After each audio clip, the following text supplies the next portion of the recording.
அருணுக்கு ஒரு சரியான ஆப்பு நம்ம முத்து வைக்கணும் அப்படின்னு சொல்லி யாரெல்லாம் நினைக்கிறீங்களோ அவங்களாம் நம்ம வீடியோ கலெக்ட் பண்ணிக்கோங்க. ஆமாங்க, இந்த விஷயத்துல அருண் செஞ்சது முழுக்க முழுக்க ஒரு தவறான விஷயம். ஏன்னா பல முறை முத்து படிச்சு சொல்றாரு என்னோட கார்ல பிரேக் பிடிக்கல அப்படின்னு சொல்லிட்டு. ஆனா எதையுமே கேட்காம அருண் அவரா ஒரு முடிவெடுத்து காரை சேஸ் பண்ணி கொண்டு போய் இப்ப தேவையில்லாத ஒரு பிரச்சனையில சிக்க போறாரு அப்படின்னு சொல்லலாம்.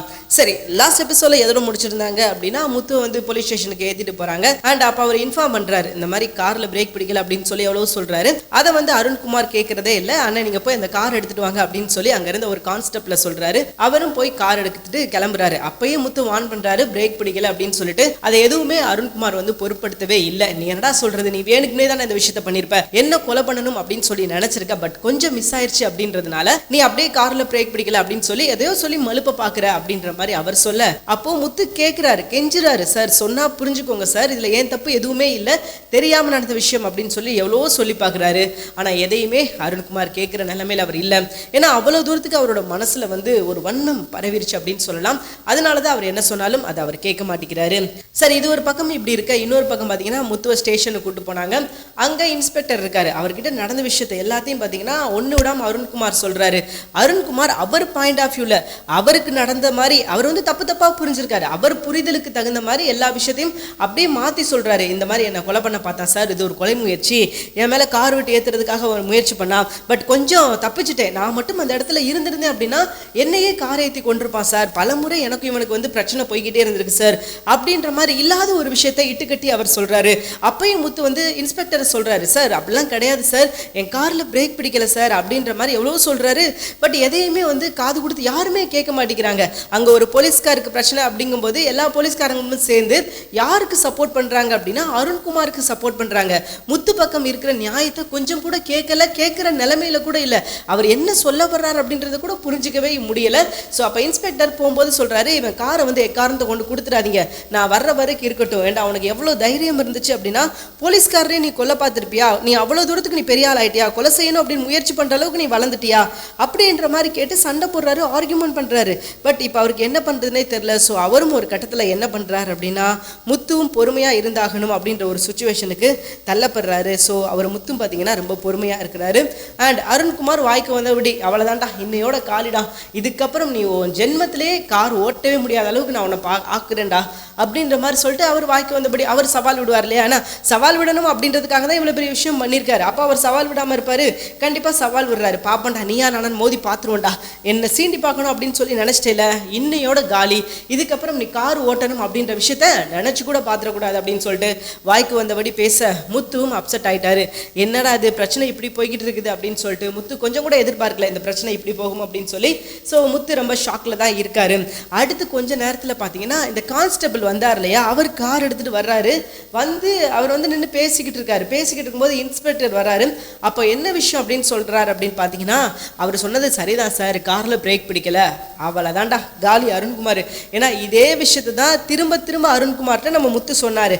இப்போ இன்ஸ்பெக்டர்கிட்ட போய் அந்த கான்ஸ்டபிள் வந்து சொல்லிட்டாரு, கார்ல பிரேக் பிடிக்கல சார், அவர் சொன்னது உண்மைதான் அப்படின்னு சொல்லும் போது தான் அப்படியே இன்ஸ்பெக்டர் வந்து அருண்குமார் பக்கம் திரும்பிட்டாரு. ஸோ என்ன அருண்குமார் இப்படி பண்ணியிருக்கீங்க, உங்களை நம்பி தான் நான் அந்த பையன் மேலே தப்பு இருக்குது அப்படின்னு சொன்னேன், ஆனால் நீங்கள் வந்து அதில் பிரேக் பிடிக்குதா இல்லையான்னு கூட செக் பண்ணாமல் உங்களோட சுயநலத்துக்காக உங்களோட பகைக்காக நீங்கள் எப்படி போலீஸ் ஸ்டேஷனை தப்பாக யூஸ் பண்ண போச்சு, நீங்கள் என்ன நினச்சிட்டு இருக்கீங்க, உங்கள் பதவி வந்து உங்களுக்கு கொடுக்கப்பட்ட ஒரு நல்ல கௌரவமான வேலை, அதை வந்து உங்கள் பர்சனல் இஷ்யூவில் வந்து நீங்கள் இன்வால்வ் பண்ணக்கூடாது என்றைக்குமே அப்படின்ற மாதிரி வான் பண்ணுறாரு. இவருக்கு வந்து ஏற்கனவே முத்துவால் பயங்கரமாக அசிங்கத்தை சந்திச்சிருக்காரு, இதில் மீண்டும் ஒரு பெரிய அசிங்கம் அப்படின்னு சொல்லலாம். இந்த முறை பார்த்தீங்கன்னா முத்து மேல எந்த தப்பும் இல்லை அப்படின்ற மாதிரி சொல்லி அந்த இன்ஸ்பெக்டர் என்ன பண்றாரு அப்படின்னா கீயை கொடுக்க சொல்றாரு. இல்லை ஒரு மேல எந்த தப்பு இருக்கிற மாதிரி தெரியல, நீங்க சொல்றது 100% தவறான தகவல் அப்படின்ற மாதிரி சொல்லிட்டாரு. ஏன்னா கான்ஸ்டபிள் வந்து உண்மையை சொல்லிட்டார் இல்லையா, பிரேக் பிடிக்கல, அவர் சொன்னது சரிதான் சார், கார்ல பிரேக் பிடிக்கல, பிரேக் பிடிக்காம தான் வந்து இடிச்சிருக்கு அப்படின்னு சொன்னதுக்கு அப்புறம் தான் இப்போ முத்துக்கு வந்து மனசே நிம்மதியா இருக்குது. அது போக பார்த்தீங்கன்னா இவரும் கார்ல 2-3 இடத்துல இடிக்கிற மாதிரி தான் போயிட்டு வந்துருப்பார் போல இருக்குது. ஸோ ரொம்பவே அப்செட் ஆயிட்டார் நம்ம முத்து. ஆனா இருந்தாலும் பார்த்தீங்கன்னா அருண்குமார்ட்ட மறுபடியும் போய் முத்து வம்புதான் இருக்கிறாரு. சார் எவ்வளவோ தடவை சொன்னேன், கேட்டீங்களா சார், நான் சொல்ல விஷயத்தை கேட்டிருந்தீங்க அப்படின்னா உங்களுக்கு இந்த பிரச்சனை ஆயிருக்குமா அப்படின்னு சொல்லிட்டு அதை கூட லக்கலா பேச போய் தான் இப்போ அருண்குமாருக்கு இன்னும் கோபம் அதிகமாகுது. என்னடா அது, அங்கே சுற்றி இங்கே சுற்றி எப்படினாலும் இவன் என் கூட பிரச்சனை பண்ணிக்கிட்டு இருக்கானே, இவனை என்னதாண்டா பண்ணுறது, இவனை அடிச்சும் பார்த்தாச்சு அவுத்தும் பார்த்தாச்சு, இவனை என்னதாண்டா பண்ணுறது அப்படின்னு சொல்லிட்டு அருண்குமாருக்கே தெரியல. அவரை ஒன்றுமே பண்ண வேண்டாம், அவர் போக்கில் விட்டு அவர் பாட்டுக்கு அவர் வேலையை பார்த்துக்கிட்டு இருப்பார் அப்படின்ற மாதிரி தான் நம்ம சொல்ல வேண்டியது இருக்குது. சரி, இது ஒரு பக்கம் இந்த பிரச்சனை இப்படி போய்கிட்டு இருக்குது. சரி, இதோட முடிஞ்சிருச்சா அப்படின்னு பார்த்தீங்கன்னா கிடையாது. மேலும் இவங்க 2 பேத்துக்குள்ள பகைகள் கூடிக்கிட்டே தான் போகுதே தவிர குறையிறதுக்கான வாய்ப்பே இல்லாமல் தான் இருக்குது. 2 பேரும் பார்த்தீங்கன்னா எதுக்கு எடுத்தாலும் சண்டை போட்டிருக்காங்க. ஏன் சண்டை போடுறாங்க, எதுக்கு சண்டை போடுறாங்க அப்படின்றதே தெரியல. பட் எதுக்கு எடுத்தாலும் பார்த்தீங்கன்னா ஃபைட் பண்ணிக்கிட்டே இருக்காங்க. அவங்க 2 பேரு கூட காரணமே இல்லாமல் சண்டைகள் நடந்துக்கிட்டே தான் இருக்குது. ஸோ இது எல்லாத்துக்கும் ஒரு முடிவு வரணும், ஒரு பிரச்சனைக்கு ஒரு நல்ல சொல்யூஷன் கிடைக்கணும் அப்படின்னா அதுக்கு ஒரே ஒரு வாய்ப்பு அருண்குமார் சீதா கல்யாணம் மட்டும்தான் நடக்குமே தவிர்த்து அதை தாண்டி இது எதையுமே ஃபிக்ஸ் பண்ண முடியாது. இவங்க 2 பேருக்குள்ள பிரச்சனையை அதை தாண்டி வேற எதை வச்சுமே ஃபிக்ஸ் பண்ண முடியாது. இவங்க 2 பேரும் கடைசி வரைக்கும் பார்த்தீங்கன்னா சண்டை போட்டுக்கிட்டே தான் இருக்க போகிறாங்க அப்படின்றது ரொம்ப நல்லா தெரியுது. ஏன்னா இவங்க சண்டை போடுறதுக்கான ரீசன் அப்படின்னு பார்த்தீங்கன்னா 2 பேருக்குமே ஒரு பகை மட்டும்தான் இருக்குதே தவிர்த்து அதை தாண்டி 2 பேத்துக்கும் மனசுக்குள்ள எந்த ஒரு வன்மமும் கிடையாது. ஏன்னா 2 பேருமே நல்லவங்க தான். ஒருத்தர் நல்லவர், இன்னொருத்தர் கெட்டவர் அப்படின்னு சொல்லி நம்ம சொல்லிடவே முடியாது. 2 பேருமே நல்ல கேரக்டர் தான். ஆனால் இருந்தாலும் பார்த்தீங்கன்னா 2 பேருக்குள்ள இருக்கிற பகை நமக்கே கொஞ்சம் போர் அடிக்க ஆரம்பிச்சிருச்சு அப்படின்றத சொல்லி தான் ஆகணும். சீக்கிரமே இந்த பகைக்கு ஒரு முற்றுப்புள்ளி வச்சுட்டு 2 பேரும் சேர்ந்து சில விஷயங்கள் பண்ணுற மாதிரி காமிச்சாங்கன்னா ரொம்பவே நல்லா இருக்கும். ஏன்னா 2 பேரும் சேர்ந்து இப்போ வரைக்கும் பார்த்தீங்கன்னா ஒரு சூப்பரான ஒரு விஷயம் பண்ணியிருக்காங்க. நம்ம சத்யாவை காப்பாற்றினதில் அவங்க 2 பேரோட பங்கு இருக்குது அப்படின்றது உங்களுக்கு நல்லாவே தெரியும். ஸோ அதே மாதிரி இவங்க அடுத்தடுத்து சேர்ந்தாங்க அப்படின்னா நிச்சயமாக நிறையா நல்ல விஷயங்கள் பண்ணுவாங்க அப்படின்றதுல எந்த ஒரு மாற்று கருத்தும் கிடையாது. ஆனால் அந்த பகை பார்த்தீங்கன்னா மேலும் அதிகமாகிட்டு போகிறது தான் பிரச்சனை. சரிங்க, அடுத்த பகுதியில் நம்ம ரோஹிணியை காட்டுறாங்க. ரோஹிணி என்ன நினைக்கிறாங்க அப்படின்னு பார்த்தீங்கன்னா மனோஜ்கிட்ட எப்படியாவது பேசி, ஏன்னா மனோஜ் இன்னைக்கு கடைக்கு போயிருந்தப்ப சரியாகவே பேசலை. அதுக்கு பதில் என்ன சொல்கிறார் அப்படின்னா இந்த பிரச்சனையை அம்மா கிட்ட இருந்து முடிச்சுட்டு வா, அம்மா இந்த பிரச்சனையை முடிச்சதுக்கப்புறம் தான் நான் உங்ககிட்ட பேசுவேன், அது வரைக்கும் நான் உங்ககிட்ட பேச மாட்டேன், நீயும் கடைக்கு வரக்கூடாது. ஏன்னா அந்த விஷயத்தை தான் அவர் சொல்லிக்கிட்டு இருக்காரு. நீ எக்காரணத்தை கொண்டும் கடைக்கு வரக்கூடாது, அம்மா சொல்லாமல் நீ கடை பக்கம் வந்துடக்கூடாது அப்படின்றத தான் திரும்ப திரும்ப சொல்லிக்கிட்டு இருக்காரு. இப்பயும் அதே விஷயத்தை தான் சொல்கிறாரு. அம்மா சொல்லாமல் நீ கடைக்கு வரக்கூடாது, அம்மா அனுமதிச்சா மட்டும்தான் நீ கடைக்கு வரணும் அப்படின்ற மாதிரி சொல்ல ரோஹிணி அந்த இடத்துல கோபத்தை காட்டுறாங்க. ஏன்னா ரோஹிணி பொறுத்த வரைக்கும் இப்போ மனோஜை தன் கட்டுப்பாட்டில் எடுக்கணும் அப்படின்றதுல ரொம்ப தெளிவாக இருக்காங்க. ஏன்னா அப்போ தான் இவங்க சஸ்டெயின் பண்ண முடியும். இவங்களுக்கு நல்லாவே தெரியும் மனோஜ் நம்ம கட்டுப்பாட்டில் இருந்தால் மட்டும்தான் விஜயாவை கண்ட்ரோல் பண்ண முடியும். இல்லை அப்படின்னா விஜயா அவங்க இஷ்டத்துக்கு என்ன வேணால் பண்ணுவாங்க. கடைசி வரைக்கும் ரோஹிணி வேடிக்கை பார்க்குற மாதிரி ஒரு சுச்சுவேஷன் வந்துடும். அந்த சுச்சுவேஷன் வரக்கூடாது அப்படின்னு தான் ரோஹிணி நினைக்கிறாங்க. அது போக பார்த்தீங்கன்னா இவங்களை பற்றின இன்னும் ஒரு முக்கியமான விஷயம் தெரியாமல் இருக்கு இல்லையா, அந்த விஷயம் தெரிய வரும்போது கூட தன்னை பற்றி மனோஜ் மட்டும்தான் பேசணும், வேற யாரும் பேசக்கூடாது அப்படின்றதுக்காக தான் இப்போ மனோஜ் எப்படியாவது தன் பக்கம் கொண்டு வந்துடணும் அப்படின்னு சொல்லிட்டு ரொம்ப தீவிரமாக முயற்சி பண்ணிக்கிட்டு இருக்காங்க. நிச்சயமாக அவங்க நினச்சது நடக்க தான் போகுது. இப்படியே இந்த விஷயத்தையும் அவங்க ரிப்பீட்டடாக பண்ணிக்கிட்டு இருந்தாங்க அப்படின்னா கண்டிப்பாக கூடிய சீக்கிரமே அவங்க நினைச்ச விஷயம் நடக்க ஆரம்பிச்சிடும். அண்ட் விஜயாவுக்கு ஒரு ஆப்பு ரெடி ஆயிரும் அப்படின்றதுல எந்த ஒரு மாற்று கருத்தும் கிடையாதுங்க. ஆனால் சீக்கிரமே பார்த்தீங்கன்னா இந்த பிரச்சனைக்கு நம்ம ரோஹிணி ஒரு பெரிய முற்றுப்புள்ளி வைக்க போகிறாங்க. அது எப்படி அப்படின்னு கேட்டிங்கன்னா மனோஜ்கிட்ட ஒவ்வொரு விஷயமா பேசி ஒவ்வொரு விஷயமா சொல்லி ஒவ்வொன்றா புரிய வைக்கிறாங்க. நான் உன் கூட இருந்தால் மட்டும்தான் மனோஜ் உன்னால் ஜெயிக்க முடியும் அப்படின்னு சொல்லிட்டு இப்போ வரைக்கும் பார்த்தீங்கன்னா சும்மா தான் இருந்தாங்க. அண்ட் இதுக்கப்புறம் பார்த்தீங்கன்னா இவங்களே கடைக்கு ஒர்க்கு வர விடாமல் பண்ணுறது அண்ட் கடையை சரியாக நடத்த விடாமல் செய்யணும். ஏன்னா மனோஜுக்கு புரிய வைக்கணும், நம்ம இருந்தால் மட்டும்தான் கடை நல்லா நடக்கும், நம்ம இல்லைன்னா அந்த கடையே நடக்காது, நம்ம தான் அந்த கடைக்கு ஒரு அச்சாணி அப்படின்ற விஷயத்த மனோஜ் மண்டைக்குள்ளே ஏற்றணும் அப்படின்றதுக்காக சில தில்லுமுள்ளு வேலைகள்லாம் பண்ணுவாங்க. ஏன்னா ஏற்கனவே ரோஹிணினாலே தில்லுமுள்ளு அப்படின்றது நமக்கு நல்லாவே தெரியும். ஸோ மீண்டும் அதே மாதிரி அவங்க தில்லுமுள்ளு இறங்க ஆரம்பிச்சிட்டாங்க. அண்ட் இதுக்கப்புறமும் பார்த்தீங்கன்னா அவங்களோட ஆட்டம் ரொம்ப கொடூரமாக தான் இருக்கும் அப்படின்னு சொல்லலாம். மனோஜை எப்படியாவது தன் பக்கம் கொண்டு வர்ற வரைக்கும் அவங்க ஓய மாட்டாங்க. ஸோ மனோஜுக்கும் அடுத்தடுத்த சிக்கல் தான். ஏன் அப்படின்னு கேட்டிங்கன்னா அவங்க மனோஜை நிம்மதியாக வேலை பார்க்க விட மாட்டாங்க. அடுத்தடுத்து ஏதாவது சிக்கல்களை ஏற்படுத்திக்கிட்டே தான் இருப்பாங்க. மனோஜாலையும் எதுவுமே பண்ண முடியாது. ஏன்னா மனோஜுக்கு அவ்வளோ அறிவு கிடையாது அப்படின்றது உங்கள் எல்லாருக்குமே நல்லா தெரியும். ஸோ அதனால பார்த்தீங்கன்னா மனோஜ்க்கு ரோஹிணி நான் இருந்தால் மட்டும்தான் உன்னால் எந்த ஒரு விஷயம் பண்ண முடியும் அப்படின்ற மாதிரி சொல்லி அவங்க மண்டைக்குள்ளே ஏற்றுறாங்க. சரி, கடைசி பக்கத்தில் பார்த்தீங்கன்னா நம்ம முத்துவை காட்டுறாங்க. முத்து வீட்டுக்கு வராரு.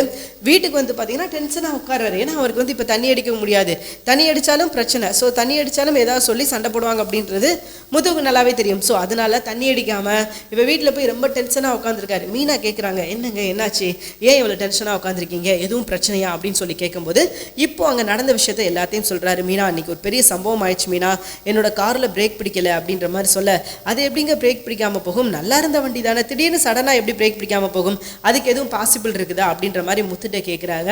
ஸோ முத்தும் இல்லை மீனா அப்படி எதுவும் பாசிபிள் கிடையாது, ஆனால் எனக்கு என்ன நினச்சி தெரியுமா அப்படின்ற மாதிரி சொல்லிட்டு அவருக்கு நடந்த விஷயங்களை எல்லாத்தையும் மீனா கிட்ட சொல்கிறாங்க.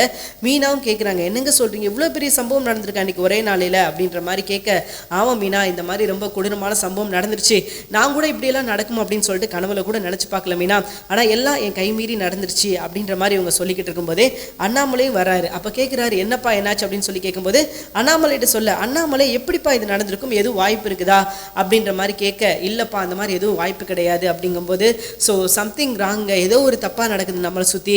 ஏன்னா ஏற்கனவே அவங்க ஜோசியரை பார்த்துருந்தாங்க, அந்த ஜோசியர் வந்து ஏற்கனவே சொல்லியிருந்தாங்க முத்துக்கு ஒரு சின்ன ஆபத்து இருக்குது அப்படின்ற மாதிரி சொல்லியிருந்தாங்க இல்லையா. ஸோ மீனா கன்ஃபியூஷன் ஆக ஆரம்பிச்சிட்டாங்க. ஸோ மீனாக்கு வந்து ஏற்கனவே நல்லா தெரியும் முத்துவுக்கு வந்து ஏதோ ஒரு ஆபத்து இருக்குது, அதனால தான் இவ்வளோ கயிறை வாங்கிட்டு வந்து அவரோட கையில் கட்டினாங்க, அதுவே முத்து வந்து கிண்டல் பண்ணிக்கிட்டு இருந்தார்.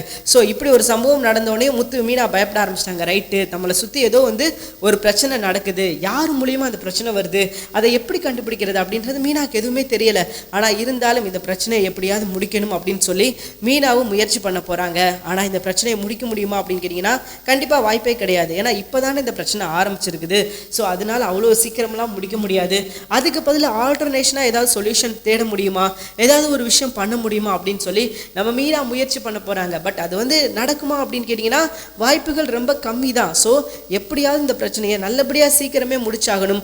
அப்போ தான் மீனா அண்ட் முத்து நல்லா இருக்க முடியும். ஏன்னா மீனாவுக்கு தெரிஞ்சு போச்சு இதில் ஏதோ ப்ராப்ளம் இருக்குது, இதில் ஏதோ ஒரு சிக்கல் இருக்குது அப்படின்னு சொல்லி தெரிஞ்சு போச்சு. பட் அது என்ன இஷ்யூ, யார் மூலியமாக பாதிப்பு, யார் மூலியமாக ஆபத்து, இது எதுவுமே மீனாக்கு தெரியாது. அண்ட் எப்படியாவது இந்த விஷயத்தை கண்டுபிடிச்சி நம்ம முத்துவை காப்பாற்றணும். ஏன்னா அவங்களோட நோக்கம் வந்து முத்துவை நல்லா இருக்கணும், முத்துவை காப்பாற்றணும் அப்படின்றதுக்காக அவங்களால முடிஞ்ச விஷயங்கள்லாம் பண்ணுவாங்க. ஆனால் அதையும் மீறி சில பிரச்சனைகள் வரதான் போகுது. அதை எப்படி சமாளிக்க போகிறாங்க அப்படின்னு சொல்லி தெரியல மீனா. ஆனால் கண்டிப்பாக சமாளித்து தான் ஆகணும். ஏன்னா இப்போ அவங்களுக்கு வந்து பிரச்சனைகள் வந்து தெரியாமல் கிடையாது, பிரச்சனை தெரிஞ்சு போச்சு, யாரோ உள்ளேருந்து தான் வேலை பார்க்குறாங்க அப்படின்னு சொல்லிட்டு. அண்ட் அடுத்து யார் என்ன ஏது அப்படின்றத கண்டுபிடிக்கிறதுக்கு முயற்சி பண்ணுவாங்களோ இல்லையோ, அண்ட் அடுத்த ஜோசியக்காரை பார்க்குறதுக்கு போயிடுவாங்க. இதுக்கு என்ன பண்ணலாம், இதுக்கு என்ன பரிகாரம், என்ன பண்ணால் வந்து இந்த பிரச்சனை வந்து இதோட முடியும் அப்படின்னு சொல்லிட்டு அடுத்த வேலையை பார்க்க ஆரம்பிச்சிருவாங்க. பார்க்கலாங்க எது எப்படியோங்க.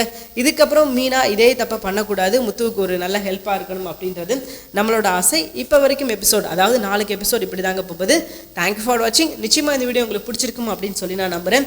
இந்த வீடியோ உங்களுக்கு பிடிச்சிருந்துச்சுன்னா மறக்காம லைக் பண்ணிக்கோங்க. நம்ம சேனலை நீங்கள் இன்னும் சப்ஸ்கிரைப் பண்ணாமல் இருந்தீங்கன்னா உடனே சப்ஸ்கிரைப் பண்ணிக்கோங்க. நீங்கள் சப்ஸ்கிரைப் பண்ணாதான் நாங்கள் எப்போ வீடியோ போட்டாலும் நோட்டிஃபிகேஷன் உங்களை தேடி வரும். தேங்க்யூ ஃபார் வாட்சிங்.